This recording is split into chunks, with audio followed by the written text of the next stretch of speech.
Well, as everyone knows by now, Alexander Povetkin's B sample also came back positive for Meldonium, as many of us suspected it would.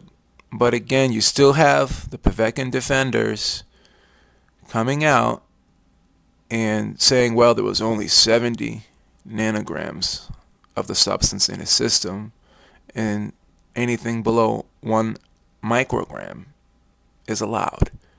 Well, I'm reading WADA's document here.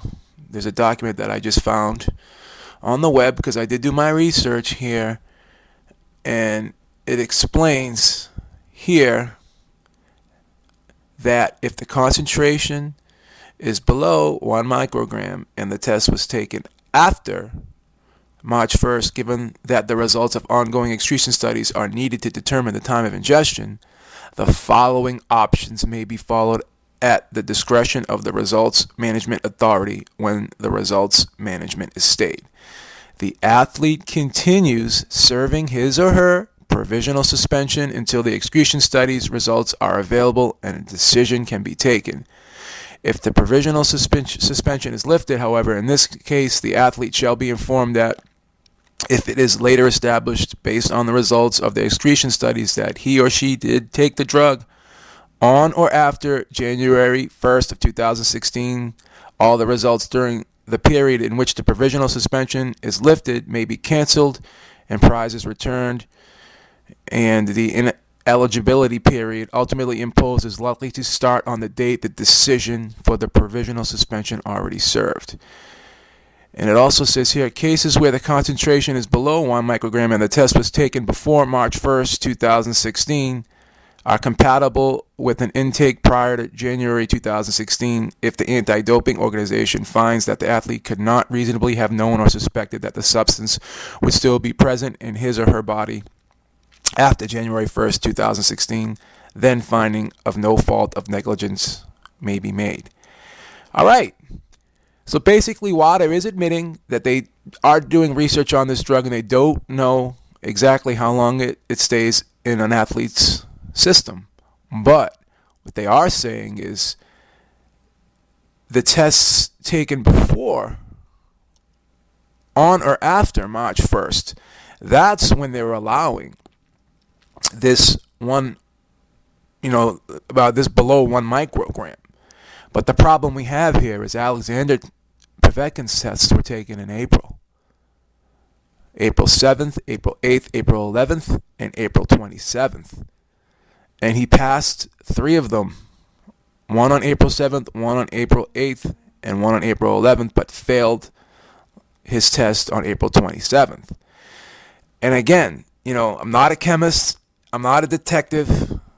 Okay? But what VADA was talking about here is tests taken before March 1st or on March 1st. Basically, that's when that rule is applicable. And if they can prove that it wasn't taken before January 1st of 2016, then obviously provisions will be made and they're not really guilty. But the problem here is these tests were taken in April after March 1st, number one. And number two, he did pass 3 tests prior to failing the 4th. So the evidence suggests that it's quite possible. I'm not saying with 100% certainty, but the evidence strongly suggests that he has taken this drug in 2016, which would thereby overrule that 1 microgram, because that is for tests taken before March 1st, and these tests were taken in April. So WADA, admittedly, as I said, is telling you that they don't know how long this drug stays in an athlete's system, but because of that, they were allowing tests taken before March 1st to kind of they were going to use that 1 microgram rule. But these tests were taken after March 1st, and he passed 3 of them already. So again, I repeat, the evidence strongly suggests that he has taken this drug in 2016, which is against WADA's policy. So this is what other people aren't telling you. They keep hammering home this 70 nanogram thing, him being under the 1 microgram, and therefore he's within the legal limits of this drug because he took this drug last year, and it's still in the system from last year. But I just can't get over these 3 negative tests. I can't get past that, I should say. These 3 negative tests, and then all of a sudden the 4th one comes up positive. All right, so I mean, someone please explain this to me. Or was the 4th test? Are people saying the 4th test was doctored? Are people saying VADA tampered with this? Is there foul play here? I mean, because it seems like the Povetkin defenders are saying that something is wrong here. They're coming up with these conspiracy theories, this and that. But just please explain to me how he passed 3 tests and then failed the 4th. And then also, when you're telling the story about the 70 nanograms and being under the 1 microgram, make sure you tell people that's for tests taken before March 1st. Because as I repeat, WADA did allow for some time, for the drug to be, for people to still have trace amounts in the system from taking it the prior year. And the deadline for that was March 1st. So any test taken after March 1st strongly suggests, and if they come up positive for a test taken after March 1st, it strongly suggests that that the athlete has taken the drug in 2016. So I'm going to leave a link to this document in the description box so everyone can read it. And if I'm misinterpreting anything here, please correct me. But it seems to me that if an athlete tests positive for this drug after March 1st of 2016, then that 1 microgram ruling is kind of null and void at that point. Okay? So again, please correct me if I'm wrong.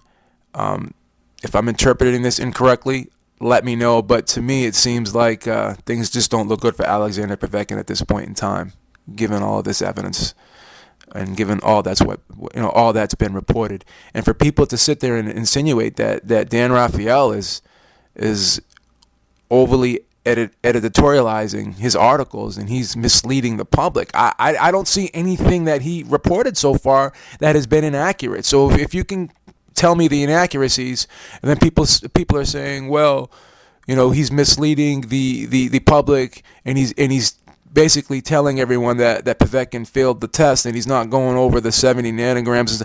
But I think the 70 nanograms is irrelevant. So as of now, I'm just going to keep following this and keep investigating this, because now these Alexander Povetkin defenders really got me thinking, and I'm just going to sit there and just report what I know and report the facts, basically. I'm taking my personal feelings and opinions out of the equation, and I'm just going to just strictly report the facts. And from what I've seen so far, it just doesn't look good for Alexander Povetkin. Something just doesn't seem right with his story and his promoter's story, Andrei Ryabinsky, because he seems to be the only one defending Alexander Povetkin right now, and as he should, because he is the promoter. I don't see WADA coming out. I don't see VADA coming out and saying, well, hey, you know what? Nothing that Alexander Povetkin did was wrong. They're not defending him, and they're and VADA did take the tests, and they're not saying, hey, you know what, there was nothing done wrong here. This shouldn't be looked at as a failed test, because no one's saying that except for Ryabinsky, and again, he's part of Team Povetkin, so it is what it is. Let me guys know what you think, and until next time, I'll talk to y'all soon. Peace.